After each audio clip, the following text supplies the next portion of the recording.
Hi, Tami. Thank you so much for joining me. This is Hi. exciting to have you on the show. Yes, it's fun. It's lovely to be here. And so you are a psychotherapist and a hypnotherapist, is that right? Yes, that's right. Can you tell us a little bit about some of the clients that you see, maybe some of their presenting problems, the types of people that you help? Sure. So people come from all walks of life. A lot of times they come with, they identify as being depressed or anxious, or, they've just been through a difficult experience.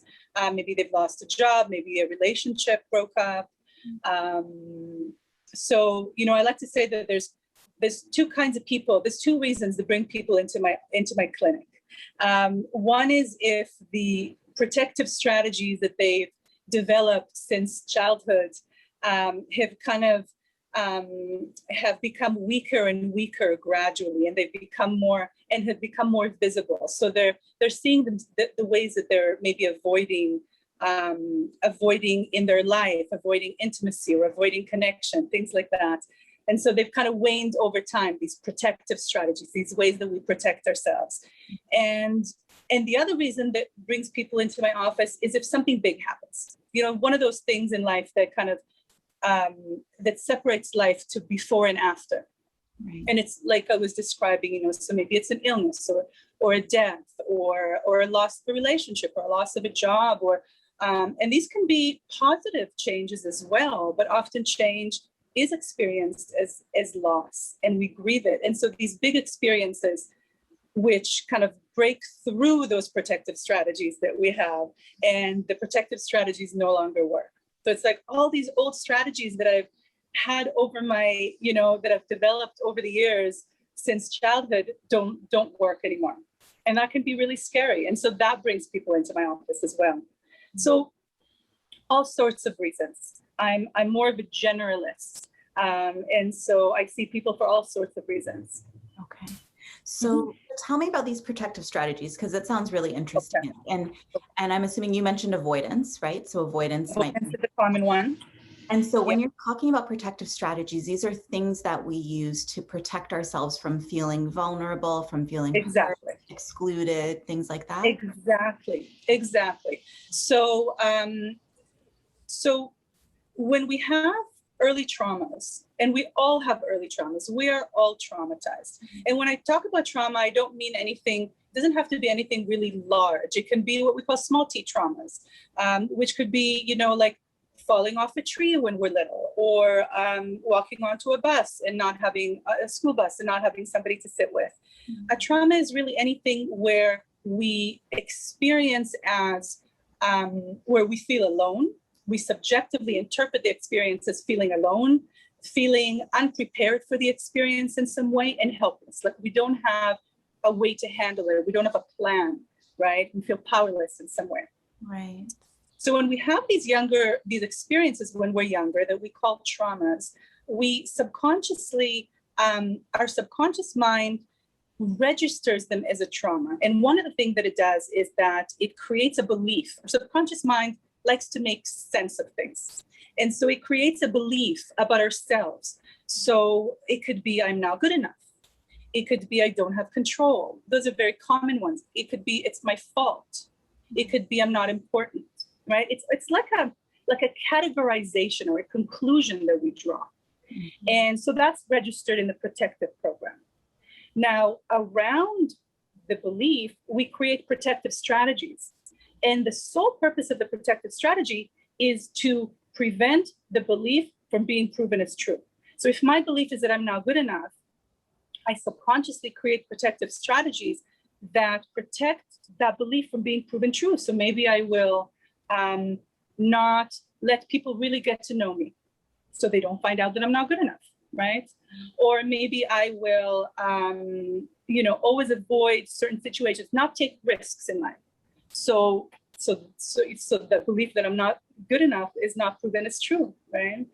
And so we have these protective strategy, and this is all completely subconscious, and it stays with us throughout life.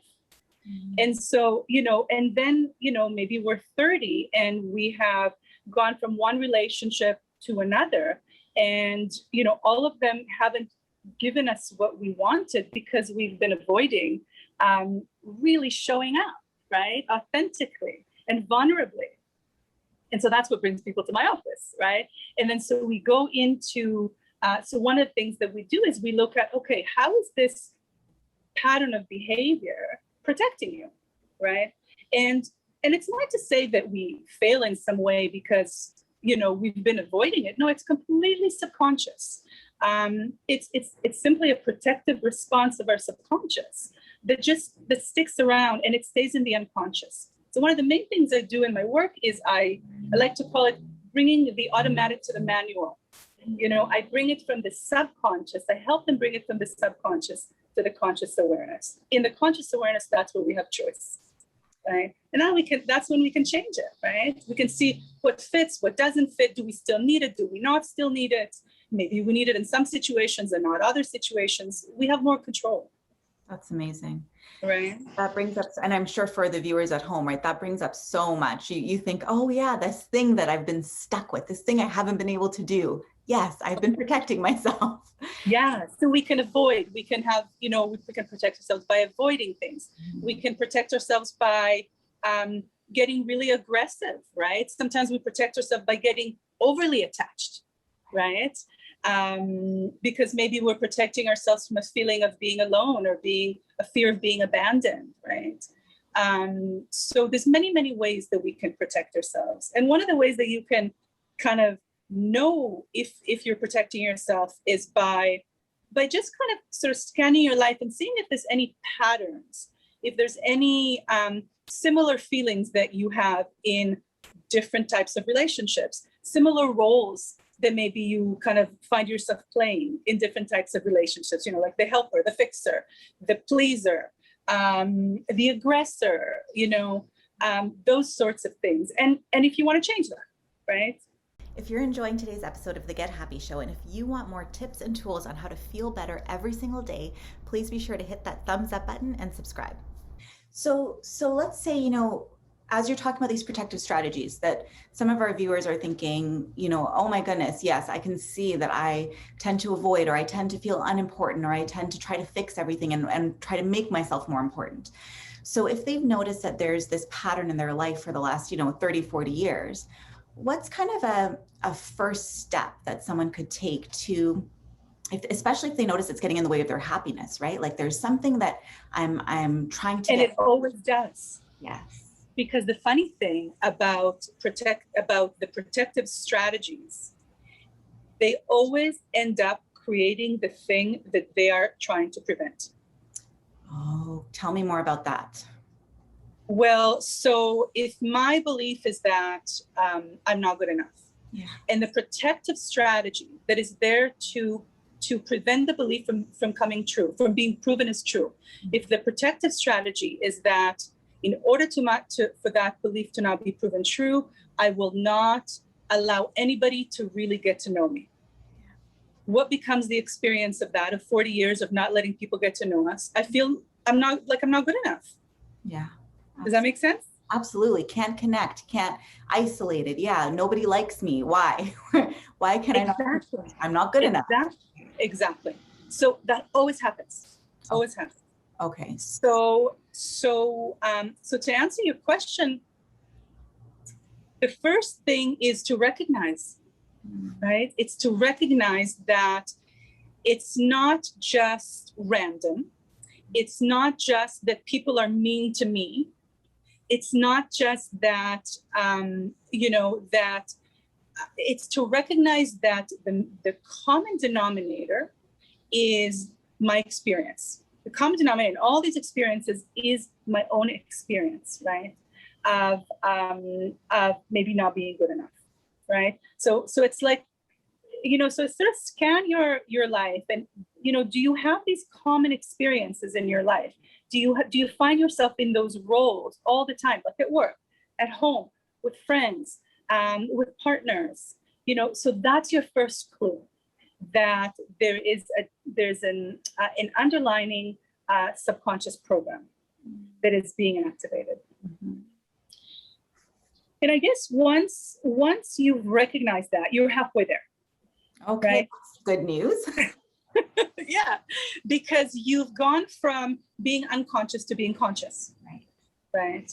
And at that point, in order to kind of, if you want to do this on your own, to kind of delve and explore what is actually getting activated, my favorite approach that I use all the time is what I call speaking the language of the subconscious.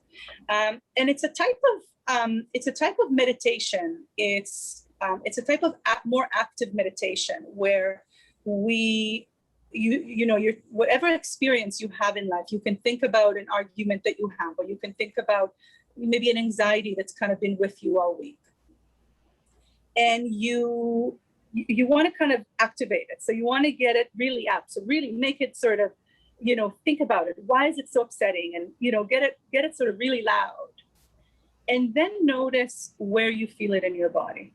So one of the ways that our subconscious communicates to us is through body sensations. And so, so once it's activated in your mind, drop the story and drop into your body. Right. And notice where you feel it in your body, right? So, do you feel it in your chest, right? Does it feel like a heaviness in your chest? Does it feel like a queasy feeling in your stomach? Does it feel like a kind of a tightness in your shoulders? Does it feel like your head is buzzing? Do you feel it in your left toe? It doesn't really matter. But tune in gently to where you're feeling it. Okay. And so locate it in the body.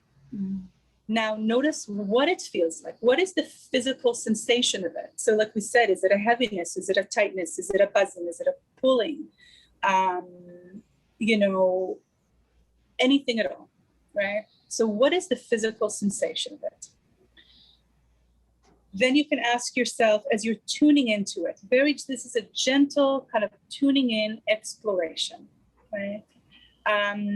So what does it feel like physically? Then what color does it have? Colors are very, very powerful because they're subjective. So it's really about, we each attribute a meaning to different colors, right? So it's really just a way of communicating with your subconscious. So let's say I've been feeling really anxious all week, and I finally got a chance to sit down quietly. I close my eyes. I can take a nice deep breath. I can even count down from 10 to 1 with the intention of relaxing myself with each number. That's a very common kind of self-hypnosis tool, just to calm yourself, to bring yourself into focus. Right. You can activate the anxiety. Okay, really, really anxious, drop into your body. Where do I feel it in my body? So maybe I feel it in my chest, like it feels like a tightness in my chest. So what does it feel like? So it feels like a tightness. It feels like a squeezing, like a constriction, right? If it had a color, what color would it have? And there's no right or wrong answer. It's really just what feels right. So maybe it feels red, okay? If it had a shape, what shape would it have? And this is where you're kind of tuning in a little bit more, right? So maybe it feels like it just has really sharp edges, this weird shape with really sharp edges, right? If I were to draw it on a piece of paper, that's another way to kind of to get into the visual of it, right? What would it look like? So I have sort of the imagery of it. If I were to touch it, that's a very powerful one. What's the texture of it? So maybe you imagine touching it and it feels sticky, or it feels like your finger goes straight through and disappears, or maybe it feels really hard, like metal or like rock, right? And the thing about this process is, with every step that you take, the path kind of creates itself. It kind of becomes more. It sort of appears. The path appears, right?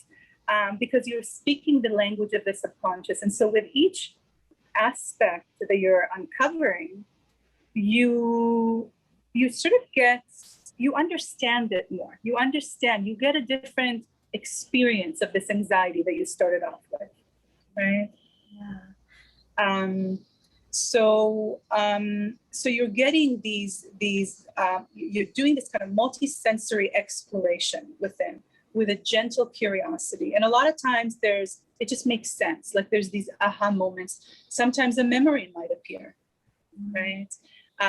Sometimes another question that that is in the book that I'm writing is I ask it, or I sort of tune into it and curiously ask, what age does it belong to, right?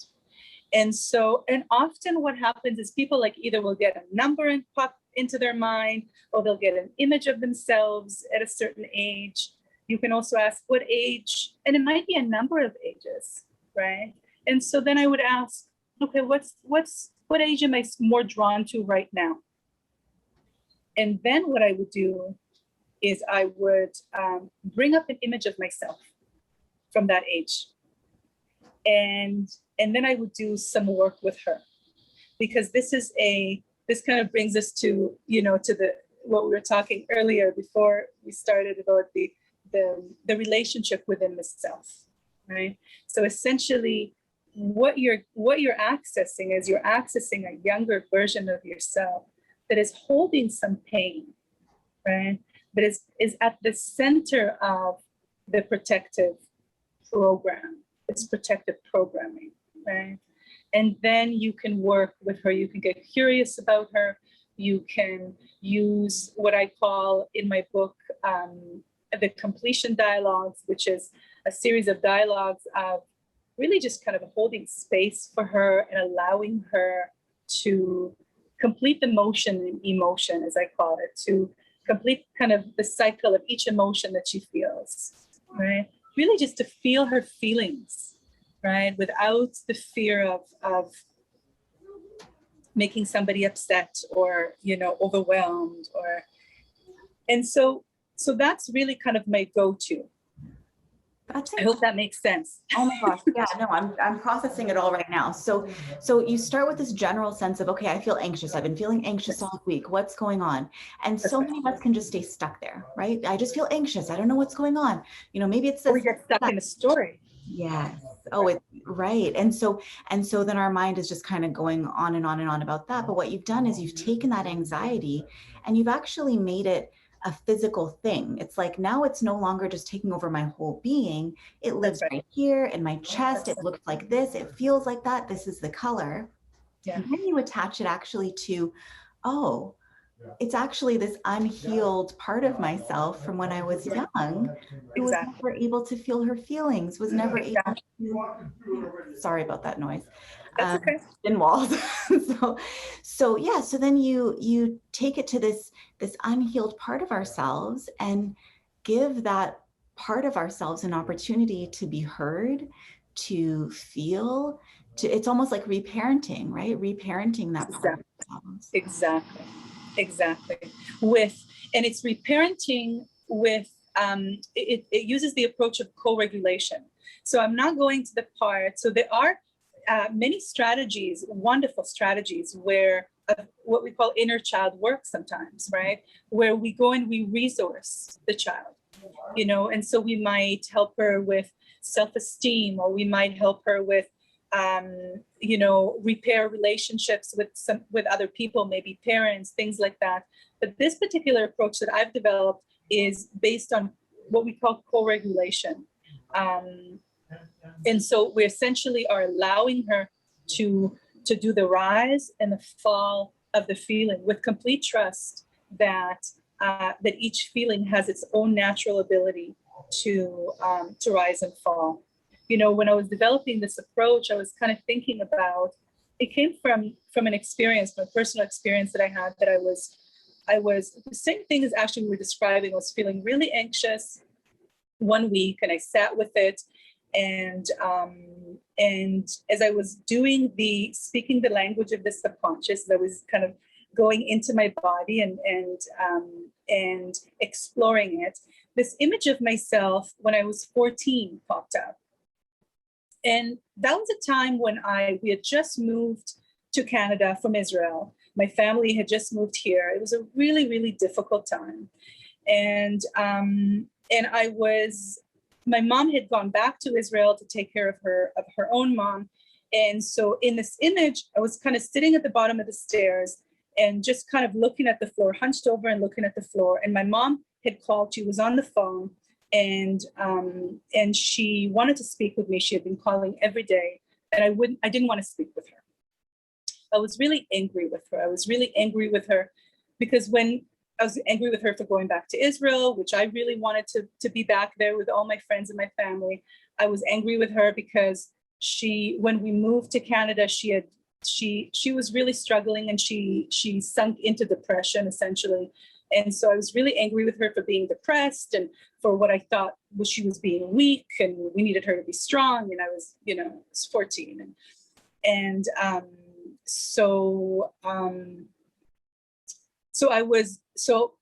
this image popped, and I was working with this 14-year-old self. And I did this kind of resourcing for her that I had been trained to do. And, and I helped her with self-esteem, and I helped her with repairing some of the relationship with my mom. But it didn't give me the relief that I was expecting that would normally be there. And I was kind of wondering, what's going on? It felt complete, but it wasn't complete. And so all of a sudden, I kind of had this image of her turning to me and saying, "You abandoned me." And I can still feel that in my body, right? And I knew that she was right. I abandoned her. She was feeling so much pain, and and we do this all the time. I rejected that vulnerable part of myself because she was just too vulnerable. She was feeling too much pain.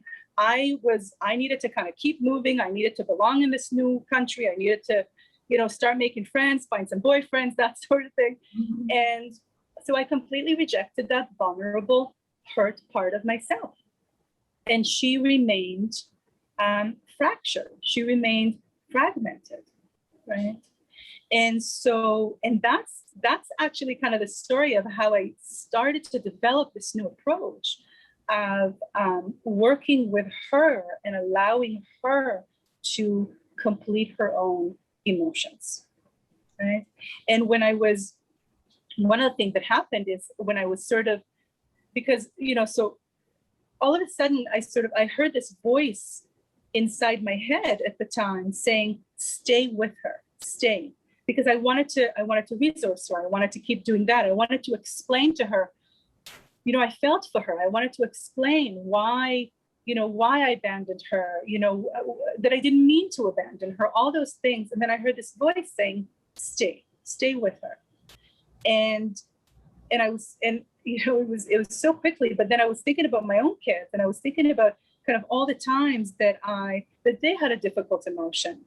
And because I was feeling anxious about their emotion, I was feeling guilty about the emotion, I kind of hurried them out of their emotion, mm-hmm. instead of trusting that their feelings, their emotions had emotion. There's emotion and emotion, right? That they could rise and could fall, right?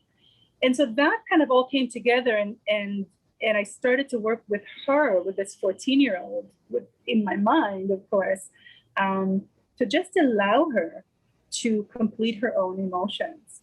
And it was amazing. It was amazing because as each emotion kind of was sort of presented, and I led it with a lot of compassion and a lot of acceptance, and through these completion dialogues, with every emotion that rose and ended, she felt more and more relieved and more safe.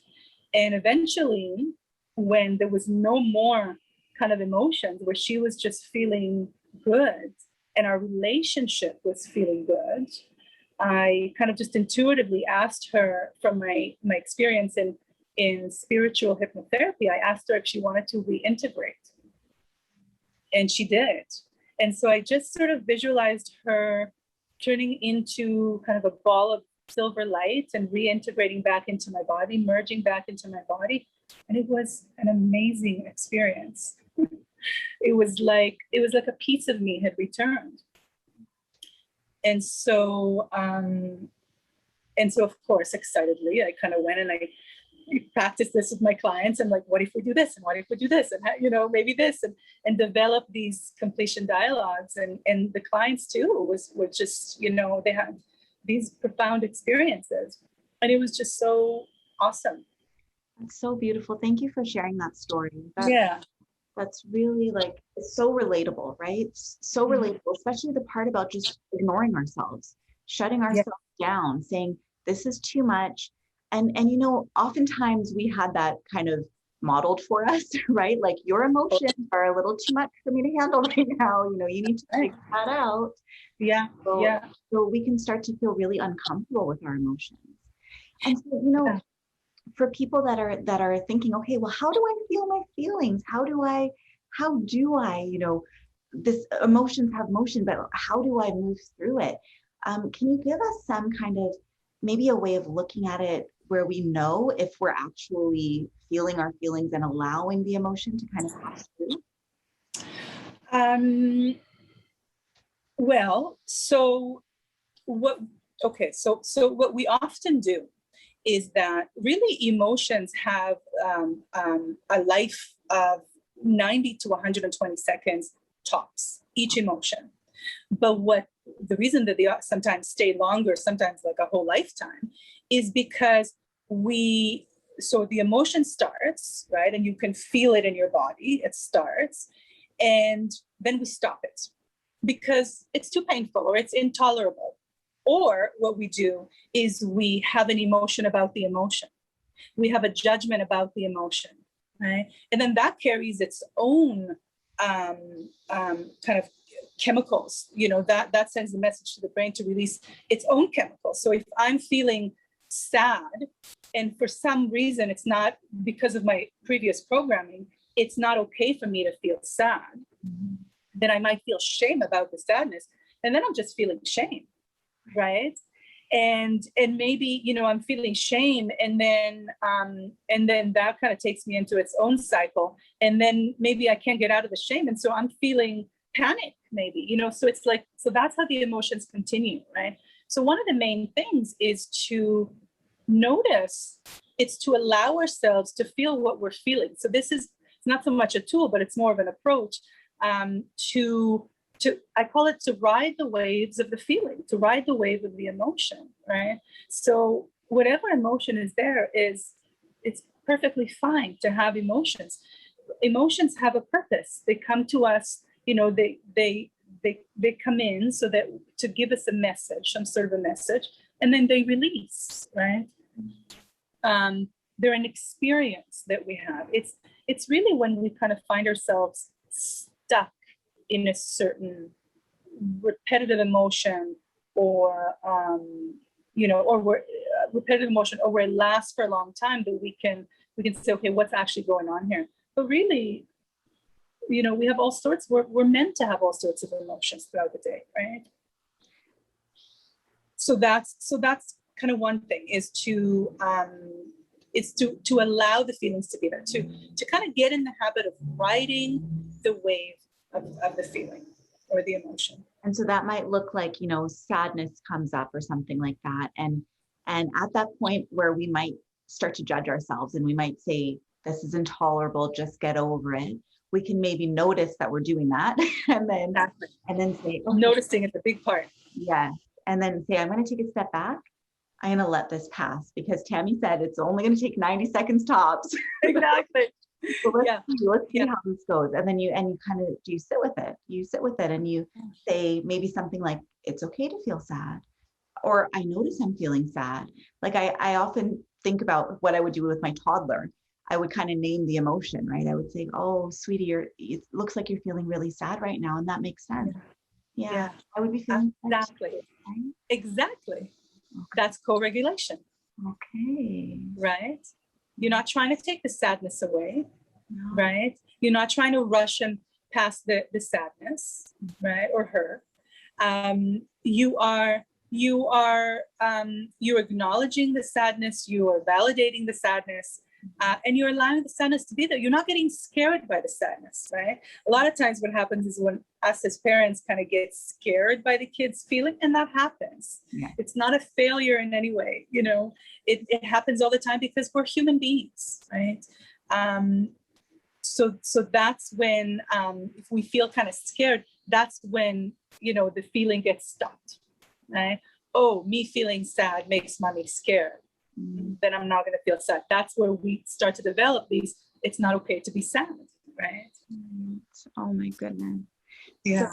So that's cool. And I know that it can be scary, right? When we're parents, right? Because, you know, because we do that, because we are human beings, right? We want to protect, but we want to protect, yeah. Realizing that our protective strategies for our kids is actually stunting their kind of emotional growth. So it's kind of doing the same thing that our protective strategies do to ourselves. We sort of put that on our kids. We do. But you know, it's just part of life, right? It's not a bad thing necessarily. I personally believe that a big kind of tenet of my work is coming back to self. And coming back to self is something that is, it's one of the most important parts of the human journey. So it means, you know, the repairing the relationship. It's kind of like in meditation, you know, if you're sitting in meditation and, you know, you're getting distracted, which happens a lot, right? And then you're coming back to the center, to the breath, to the moment, whatever it is that you're focusing on. Every time you come back, you're deepening the commitment. You're deepening the actual relaxation. Actually, in hypnosis, we have a very important way of deepening the state of hypnosis is to bring the person out of hypnosis and back into hypnosis. And out of hypnosis and back in. And every time it comes in, the person comes back in, it deepens it. So that's what life is like in the way that I see it. It's really a process of coming back to self. I call it ahas and oh yeahs, right? We have all these ahas and then we forget, you know, and then we have the yeah, right? So those, you know, pain and hurt and, you know, those sort of the painful experiences are not something to fear necessarily. We don't like pain as humans. We avoid pain, we seek pleasure. That's just part of being human. But from a spiritual perspective, pain is not something to fear. Pain is an opportunity to come back to self. It's an opportunity to deepen our commitment to ourselves, to deepen our strength, to deepen our own resources. So that helps me when I kind of go into that place as a parent of like, oh my God, I'm screwing up my kids. It's like, no, I'm giving them opportunities to rise up, to find their own strength, right? So important to remember. That's like the antidote for mom guilt, right? Totally. Yeah. Some opportunities to come back to self. I'm going to remember that. Yes. So that's really, really interesting. So the idea of, you mentioned something that as humans, we're kind of try to go away from pain and towards pleasure. Yes. And I'm curious then, like that's so true. And then how, from your experience, why is it that so many of us get stuck in the pain? Is it because we are trying to avoid it so much that it's kind of like what you were talking about before, we're kind of drawn to the thing that we're trying to avoid? Yeah, a lot of it is that. So pain is in some ways the most powerful emotion that we have because of the protective response, because our subconscious is really, its number one job is to protect us. If it didn't have that number one job, our species wouldn't survive, right? And so it's a very, very important job. And so neurologically, we have what's called a negativity bias, that we are much more attuned to the negative. It's negative experiences create much thicker connections in the circuitry in the brain for the purpose of staying alive, right? If we touch the oven once, we probably, most of us only need to touch it once. We don't need, we get it, right? So there is this kind of bias toward pain and negativity, Mhm. right? So that's another reason of why we kind of get stuck in the pain, right? Yeah. But that's not to say that we can't release that, and become more conscious, right? Like I said at the beginning, half the work is, half the process is becoming conscious. Really, it's recognizing these kind of habitual unconscious patterns, and once you recognize it, then you're in a place of conscious awareness. Then you're in a place where you have choice. You can slow down the process, right? When we slow down the process, when we have more mindfulness, more distance from it, when we take a step back, then we can make the changes that we want to make. Absolutely. And I don't remember if we were talking about this before the show started or not, but I know you were talking about how in your practice, when people come to you with any kind of issue, like things with their work aren't going well, things with their relationship aren't going well, there's something, that they're feeling is they're really stuck in some place. Even if it seems like it's my relationship with the outside world, you bring it back to their relationship with self. Is that right? Can you Yeah. talk a little bit about Yes. that? Yeah. So one of the things that happens during the protective response, so when we have, I don't remember if we talked about this again before the show or not, but so when we have these early experiences, and the reason that it's because a lot of the programming happens when we're young is because of a number of reasons. Some of them are neurological. As kids, our prefrontal cortex is not fully developed. We're in a state of hypnosis, essentially, in a very suggestible state where kind of absorbing information. So as young kids, when we have negative experiences, our very powerful protective subconscious mind creates these programs. And in the middle of the program, in the middle of the protective response, one of the things that happens is that we fragment off, we split off the part of ourselves that carries the pain. This is called fragmentation, right? It's almost like, cutting off a gangrene foot in order to protect the whole leg. It's part of the protective response. And so essentially we kind of have these fragmented parts of ourselves where the relationship with these fragmented parts is in some way fractured. And so let's say I have this part of myself, my 14-year-old self, that had been fragmented off, that I had rejected her vulnerability, right? So there's a part of me that's not integrated. That fracture in the relationship plays out in all my other relationships, in my relationships with people, in my relationship with life, like the way that I just show up in life, in my relationships with, with the world, like how I see the world, right? It's a relationship of not accepting vulnerability, So for years, it was really about this kind of being tough and can't rely on anybody else, have to be, I'm the only one I can rely on. And with that came a lot of fears, right? What if people find out that I'm actually vulnerable? Oh my God, right? And it took a very long time to repair that relationship. And when that relationship was repaired, that showed up in my life. Wow. Right?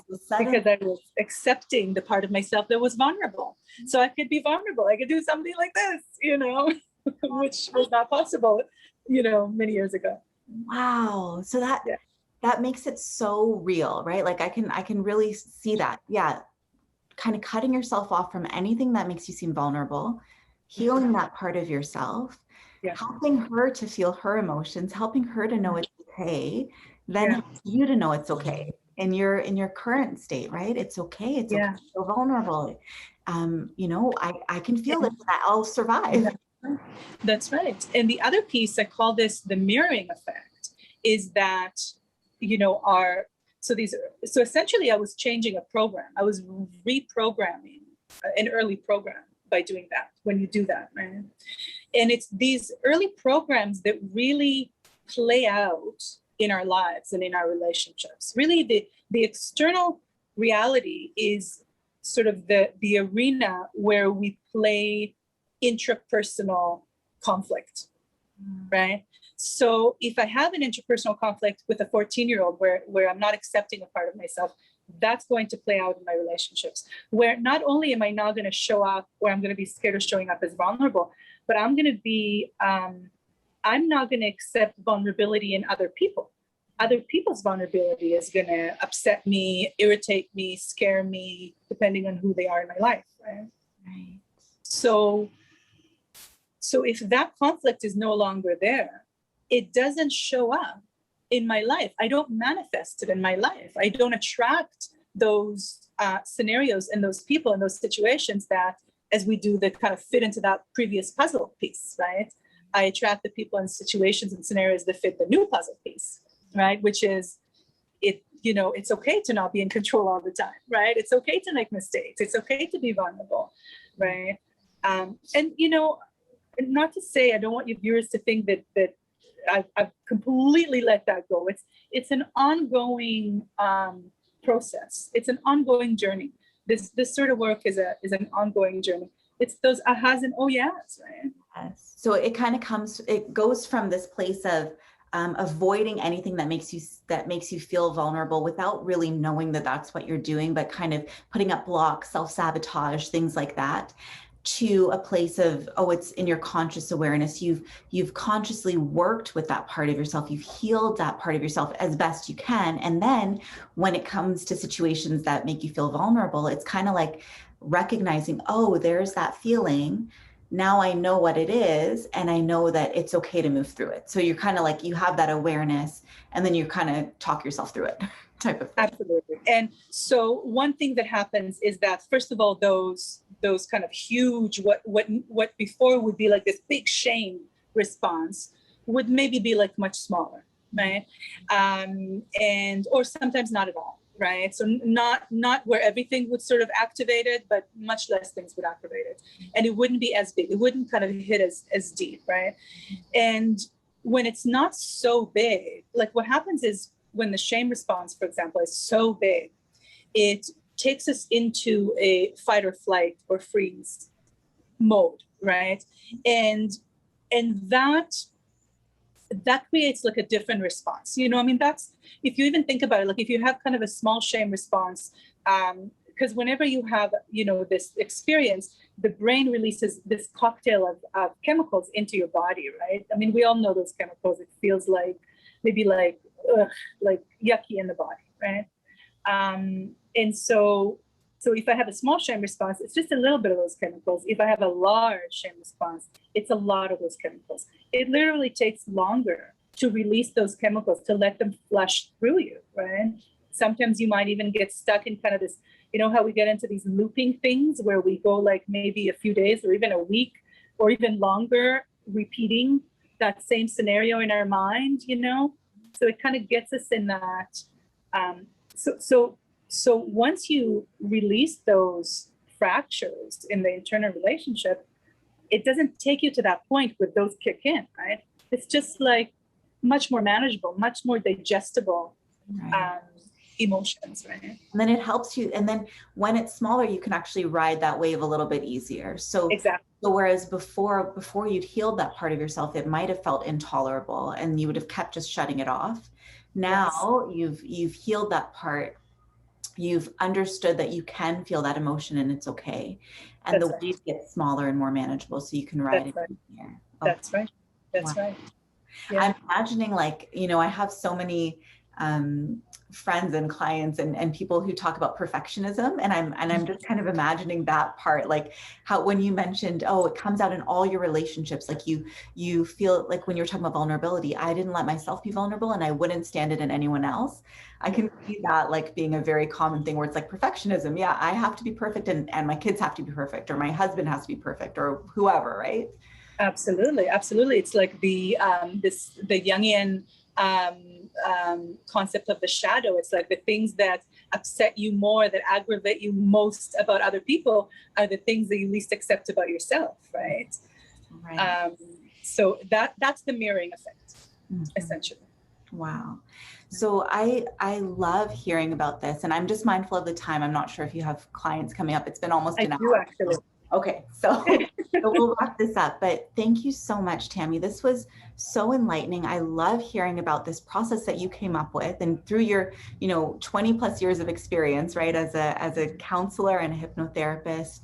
You do EMDR, you do all sorts of stuff. So where can people find you if they want to learn more about you, if they want to book a session with you? So I'm located in Vancouver. I do online as well. There is a very, very long wait list, unfortunately, right now, as it is for many of my colleagues, which is one of the reasons we talked earlier that I really wanted to get this book published, is because 6 months is just too long for people to wait. So right now, there's my website, therapybeyondthecouch.com. There's a Facebook group, Therapy Beyond the Couch. I'm kind of in the process of really working on my platform and getting more opportunities for people to connect with me. But those are really kind of, or my email, Tami at therapybeyondthecouch.com. People are welcome to email me. And hopefully this book will be out in the next year, and I can get it out to people. And I'll update the link. So as soon as the book comes out, you let me know, and I'll put it down below so people can have access to this book, because it's going to have incredible, life-changing nuggets of information in there. Thank you so much. Oh, you're welcome. That was fun. Thanks. So fun.